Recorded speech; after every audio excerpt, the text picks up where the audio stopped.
সবকিছু শেষ করে যেই সময় আমি এডিট করতে বসি, আজ ঠিক সেই সময় ক্যামেরাটা খুলে তোমাদের সঙ্গে বসে গেলাম গল্প করতে। Hello and welcome to a new blog. বন্ধুরা, কেমন আছো তোমরা? আশা করছি তোমরা সকলেই খুব খুব খুব ভালো আছো। যে কোনো মেলা বা এক্সিবিশনে ছোট ছোট যেই জিনিসগুলো কেনা হয় না, সেগুলো খুব ইন্টারেস্টিং লাগে দেখতে। তো চলো তোমাদের ছোট ছোট জিনিস দেখাচ্ছি যেগুলো কিনেছি এবার আমি এক্সিবিশন থেকে। কিনেছি কম, কয়েকটা আমি পেয়েছি। না, এইটা কিনেছি, দেখো কুরুশের, কি সুন্দর দেখতে বলো। ওর কাছে বেশি ছিল না কালার, আমি কালো চেয়েছিলাম। এই ছোট ছোট মানে জিনিসগুলো না সব জায়গায় পাওয়া যায় না, তুমি মলে পাবে বলো? সব মেয়েরা নিজেরা বানাচ্ছে, নিজেরা বিক্রি করছে, লাভলি। আর দেখাচ্ছি কি,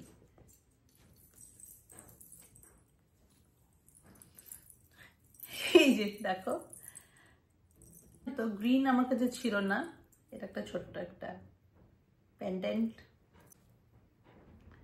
দিস ইজ ফ্রম মণি মঞ্জুষা। এটা আমাকে মনীষা গিফট করেছে, সেরামিকের,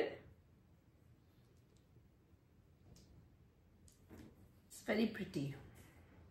এই দেখো, এটা ওই ছোট্ট একটা পেন্ডেন্ট, এটা আমি আর অবন্ত দুজনেই কিনেছি। এবার আচ্ছা, এই ব্যাগটা দেখিয়েছি তো, এইটা আমাকে রূপা দিয়েছে। আমি তো জানো বেশিরভাগ সময় কাপড়, ন্যাচারাল ফাইবারের জিনিসপত্রই বেশি পছন্দ করি। আর কিনেছি আমি একটা শাড়ি, এটা নিডল ওয়ার্কের একটা তাঁতের শাড়ি। এই কালারটা না আমার ভীষণ প্রিয়। আমার দিদিকে বলছিলাম, দিদি তোর মনে আছে তুই কলেজে যেতিস এরকম একটা শাড়ি পরে? কিছু কিছু জিনিস মনে থেকে যায় না। আর দিদির এই শাড়িটার রংটা না আমার কেমন যেন মনের মধ্যে ছিল। তখন দিদি সো প্রিটি, এখনো সে ইজ প্রিটি। তখন ওর মোটা মোটা এত দুটো বিনুনি হতো, লম্বা বিনুনি। সে হ্যাড লট অফ হেয়ার, লম্বা চুল ছিল, কি সুন্দর লাগতো। আমি দেখতাম আমার দিদিকে, বললাম, দিদি বলো হ্যাঁ তোর কি করে মনে আছে, ঠিক তো একদম সেম এরকম কালারের একটা এরকম তাঁতের শাড়ি আমি পরতাম। কিছু কিছু জিনিস না মনের মধ্যে থেকে যায়। কত বড় বড় জিনিস আমরা ভুলে যাই, এবার স্মল থিংস কিছু একটা জিনিস হয়তো সেই সময় খুব ভালো লেগেছে, রেজিস্টার করেছে, সাবকনসিয়াসে থেকেই যায়। তো এই শাড়িটা যখন আমি দেখেছিলাম, বললাম এটা রেখে দিও আমার জন্য। আর আমার তাঁত পরতে যে কি ভালো লাগে। আর একটা জিনিস কিনেছি, জাস্ট বেরিয়ে আসছিলাম, মানে মেলা শেষ হয়ে গেছিল, তখন আমি একটা কুর্তি কিনলাম লখনৌ চিকেনকারি ওয়ার্কের। আমার বেস্ট লেগেছে এই কালারটা, denim type of colour, blue, আর ম্যাটেরিয়ালটা ছিল লিনেন। ম্যাটেরিয়ালটা খুব ভালো লেগেছে। This is the blue kurti. আচ্ছা, আমি তো রাতে এডিট করতে বসি, আমি এডিট করতে বসেছিলাম। এখন এডিট করতে গিয়ে দেখি যে আমি কিছুই ব্লগিং করিনি। অ্যাকচুয়ালি আমার শরীর ভীষণ খারাপ ছিল, প্রচণ্ড খারাপ। মানে লাস্ট 2 নাইটস আমার একদম ভালো করে ঘুম হয়নি। আই ওয়াজ এক্সট্রিমলি টায়ার্ড, চোখ টোক দেখছো ফুলে টুলে গেছে। তো আজকে সকালে কিছু কিছু ভিডিও করে রেখেছিলাম, তারপর ভাবলাম কালকে তোমরা ওয়েট করবে, কিছুই পোস্ট করার নেই। তাই জন্য ভাবলাম যে ক্যামেরাটা অন করি, তোমাদের সঙ্গে কথা বলি। এক্সিবিশনে তোমরা যারা যারা এসেছিলে, I was so happy to meet you all. মানে এত ভালো লেগেছিল আমার, মানে তোমরা বলছো তোমাদের ভালো লেগেছে, না আমার ভীষণ ভালো লেগেছে। তোমরা তো আমাকে দেখতেই পাচ্ছ, কিন্তু আমি তো তোমাদের দেখতে পাচ্ছি না। So I was so happy to meet you all. আর আবার যখন কিছু হবে আমি আবার আগের থেকে বলে দেবো। এবার আমি ভালো করে বলবো যাতে কি তোমরা টাইম পাও, যারা কাছাকাছি থাকবে চলে আসবে। আমার অন্তত তোমাদের সঙ্গে দেখা করে ভীষণ ভালো লাগে, ভীষণ। এক্সিবিশনটা না আমাদের জন্য না একটা ফেস্টিভ্যালের মতন ছিল, একটা মিনি দুর্গাপূজা হয়ে গেল যেন মনে হচ্ছে। সবাই রয়েছে ওখানে, প্যান্ডেল লাগানো হয়েছে, খাবার দাবার বিক্রি হচ্ছে, ফ্যামিলি ফ্রেন্ডস সবাই রয়েছে। হয়ে আগের যেরকম পুজোগুলো হতো না, প্যান্ডেল হতো, প্যান্ডেলে সবাই পৌঁছে যেতাম, ওখানে গিয়ে বসে থাকতাম সারা দিন, বন্ধুরা আসছে, ছোট প্যান্ডেল হতো তো সেখানে বসে আড্ডা দিতাম। এখন সব পুজোগুলো সব থিম পুজো হয়, মানে লাইন দিয়ে লোকজন ঢুকছে, সেই ফিলটা আর নেই। মানে এই এক্সিবিশনটা না আমার ওরকম একটা মানে আগের সেই দুর্গাপুজোর মতন লাগছিল। সবাই আছে, খাবার দাবার বিক্রি হচ্ছে, কেউ বলছে কি খাবে বলো, দৌড়ে গিয়ে ফুচকা খেয়ে আসছি, কখনো দই বড়া খাচ্ছি, কিছু শপিং করছি। আর কাছাকাছি মানে সবাই আমার নিজের লোক যেন মনে হচ্ছে ওখানে। বন্ধুরা ছিল, ফ্যামিলি ছিল, দিদি ছিল, সুব্রত ছিল, এভরিবডি ওয়াজ দেয়ার। আর বন্ধু বান্ধব প্রত্যেকে ছিল, মানে আর সবাই তো চেনা জানাই, সবাই ওখানে বন্ধুই হয়ে গেছিল। এত ভালোবাসা আমাকে দিয়েছে, I am so so grateful. সবাই আমাকে এত ভালোবাসা দিয়েছ, তার জন্য I thank you from the bottom of my heart. আচ্ছা, এবার দেখো আমি সকালটা আমার কিভাবে শুরু হয়েছিল। মানে আমার কিছুই শুট করা নেই, যেটুকু আছে তোমরা দেখো। সকালে ঘুম থেকে উঠে আমার চার্জ হতে অনেকটাই সময় লাগে। হঠাৎ করে বেল বাজলো আর আমি দেখলাম শিল্পী এসেছে ওর মেয়ের সাথে, আর তার সঙ্গে হাতে দুটো বড় বড় বাক্স। শিল্পী প্রতি মাসেই আমার আর সুব্রতর একবার করে এসে পেডিকিওর করে দেয়, ফেশিয়াল ওয়্যাক্সিং সবকিছুই করে, কিন্তু আমি যেটা রেগুলারলি করাই সেটা হচ্ছে পেডিকিওর। ও ছেলেদের করে না, কিন্তু দাদাকে ভালোবেসে পেডিকিওরটা করে দেয়, কারণ সুব্রতর পায়ের নখ নিয়ে অনেক প্রবলেম। তাই যেদিন শিল্পী আসে সেদিন সকাল থেকে গরম জলে পা ডুবিয়ে বসে যায়। তাই আজকে যেই দুটো জিনিস এসেছে এটার অর্ডার কিন্তু শিল্পীকে সুব্রতই দিয়েছে। প্রথমটা ছিল একটা ইলেকট্রিকের ফুট স্পা বাকেট, এবার আর জল আনতে হবে না, এটাতেই পা ডুবিয়ে বসে যাবে। এরপরে যে জিনিসটা বেরোচ্ছে এটাও কিন্তু সুব্রতই অর্ডার করেছে, তবে এটা আমার জন্য। আহারে বেচারা বউয়ের চুলের সমস্যা নিয়ে খুবই ওয়ারিড। ফুট স্পার ব্যবস্থাটা নিজের জন্য আর হেয়ার স্পাটা আমার জন্য। এটা হচ্ছে মাথায় তেল দিয়ে স্টিম দেওয়ার ব্যবস্থা।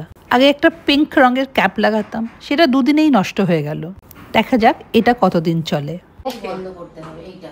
আচ্ছা আচ্ছা, সেকেন্ডটা বন্ধ। আচ্ছা আচ্ছা, স্টিম হয়ে যাক, এক্ষুনি হয়ে যাবে। শিল্পী ভালো করে ডেমনস্ট্রেট করে দিল। এগুলো অনলাইনে আনার সাহস পেলাম না, তাই শিল্পী বেচারা বয়ে বয়ে বড়বাজার থেকে এনেছে। তারপর 4টে সাড়ে 4টে নাগাদ বেরিয়ে গেলাম সাউথ সিটি মলের দিকে। শরীরটা খারাপই ছিল, কিন্তু জোর করেই বেরোলাম, কারণ এই মাসটা জন্মদিনের মাস। সুব্রতর জন্মদিন, জয়ের জন্মদিন, আমার মায়ের জন্মদিন। সুব্রতকে বললাম চলো কিছু একটা পছন্দ করবে। সুব্রত বলল না না, তুমি গিয়ে ঘুরে দেখে এসো। জয়কে বললাম তুইও একটা কিছু পছন্দ কর। Joy unlike Subrata takes a lot of time selecting things. মেয়েদের থেকে এক কাঠি উপর। পুরো স্টোরটাকে যতক্ষণ ভালো করে দেখে নেবে না ততক্ষণ কিছু সিলেক্ট করবে না। সুব্রত বলল জামা টামা আমার জন্য দেখো না, আমি একটা ক্যাজুয়াল শু নেব।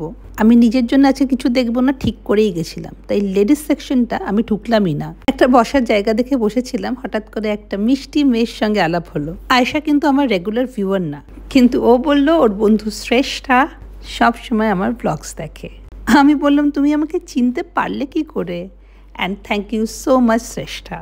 যারাই কিন্তু বসে বসেই আমি ক্লান্ত হয়ে পড়লাম, তাই এবার একটা দরকার ছিল টি ব্রেকের। জয়কে বললাম বাইরে গিয়ে একটা খুরির চা খেয়ে তারপর আবার ঢুকবো। তারপর যতগুলো জুতোর দোকান ছিল সবগুলো একবার করে ঘুরে গেলাম। হাস পাপিস, বাটা, যেখান যেখান থেকে সুব্রত জুতো নিতে পারে আর কি। কাজটা একটু এগিয়ে রাখলাম। এখানে দেখে কিছুটা আইডিয়া হয়ে গেল। এবার সুব্রতকে নিয়ে মানি স্কোয়ার বা সিটি সেন্টার 1 কোনো একটা জায়গা থেকে জুতোটা কিনে নিতে পারবো। এরপর একটু খিদে খেতে পাচ্ছিল, তারপর গেলাম ফুড কোর্টে, গিয়ে KFC চিকেন খেয়ে বাড়ি ফিরে এলাম। বাইরে হঠাৎ করে ওয়েদারটা কি সুন্দর হয়ে গেছে, কি ঠান্ডা হাওয়া। বাইরে ঘুটঘুটে অন্ধকার, অন্য বাড়িতে লাইট জ্বলছে না, সব ঘুমিয়ে পড়েছে। সল্টলেকের লোকজন খুব তাড়াতাড়ি ঘুমিয়ে পড়ে, আমি একমাত্র রাত জাগা পাখি। সুব্রত তো কখন ঘুমিয়ে পড়েছে। আর আমি কেন ঢুকেছি বলতো রান্নাঘরে এখন? কারণ এখন আমি চিকেন ম্যারিনেট করব কাবাবের জন্য। কালকে একজন স্পেশাল আসছে বাড়িতে, খুবই স্পেশাল। কে আসছে কালকে তোমরা দেখতেই পাবে, আর তার জন্যই এই কাবাব ম্যারিনেট করা। দাঁড়াও দেখাচ্ছি। এক্ষুনি আমি আদা রসুন সবকিছু এখানে ক্রাশ করলাম, করে সবকিছু ম্যারিনেট করে দিয়েছি অলমোস্ট। এ দেখো সব ম্যারিনেট করেছি। এবার একটা ফয়েল লাগিয়ে ঢুকিয়ে দেবো ফ্রিজে।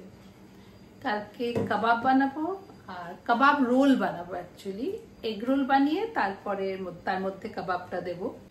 ম্যারিনেট করে রাখলাম, আর যা যা দেবো মনে করো ধনে পাতা কুচি টুচি দেবো সেটা কালকেই দেবো, মানে কালকে বের করে দেবো। এখন বাস দই, সর্ষের তেল, চিকেন, মিট মশলা আর আদা রসুন সব কিছু থেতো করে, একটু কাঁচা লঙ্কা থেতো করে দিয়েছি, একটু শুকনো লঙ্কার গুঁড়ো এই দিয়েছি, আর হলুদ গুঁড়ো একটুখানি দিয়েছি, আর কিছু দিইনি। কালকে যে আসছে সে খুবই খুবই স্পেশাল, তো তার জন্য এইসব প্রিপারেশন। আমি ভেবেছিলাম ওই আরেক রকম যেটা বানাই ফ্রেশ ক্রিম দিয়ে সেটাও বানাবো, সেটা বানাতে ম্যারিনেট করতে বেশিক্ষণ লাগে না, কালকেই করে নেবো। কালকে একটু রান্নাঘরে ঢুকবো, কালকে একটু রান্নাঘরে আমাকে ঢুকতে হবে। কে আসছে তো তোমরা দেখতেই পাবে কালকে। আমার হাসিটা দেখে বুঝতে পারছো কে আসবে? নিশ্চয়ই বুঝে গেছো। চোখগুলো দেখো কি টায়ার্ড লাগছে। যে সাউথ সিটিতে গেছিলাম, ফিরে এসে মুখটুক কিছু পরিষ্কার করিনি, বসে বসে টিভি দেখছি, এই দেখছি ওই দেখছি, এখন ঘুম পাচ্ছে। এবার ভালো করে মুখটুক ক্লিন করে ঘুমোতে যাব। চলো তাহলে, টাটা। Good morning. সকাল সকাল রান্নাঘরে ঢুকে গেছি, দেখতেই পাচ্ছ। তাড়াতাড়ি করে উঠে গা ধুয়ে আগে পুজো করে নিয়েছি, তারপরেই ঢুকে গেছি রান্নাঘরে। ম্যারিনেটেড চিকেনগুলো বসিয়ে দিয়েছি, আর এই দেখো এগ চিকেন রোল রেডি। আর যার জন্য এগ চিকেন রোল রেডি করা সেও এসে গেছে। কিন্তু আমার মনে হয় তোমরা সবাই গেস করে নিয়েছিলে। হ্যাঁ, আমার ছেলে এসেছে, আর প্ল্যান করেই এসেছে, কারণ বাবার জন্মদিনটাও মিস করতে চাইছিল না। ছেলে আসার আনন্দে ঘরটা কয়েকদিন অগোছালো থাকবে। That's the beauty of home. তোমাদের সঙ্গে দেখা হবে আবার একটা নতুন ব্লগে। Till then, bye bye and take care.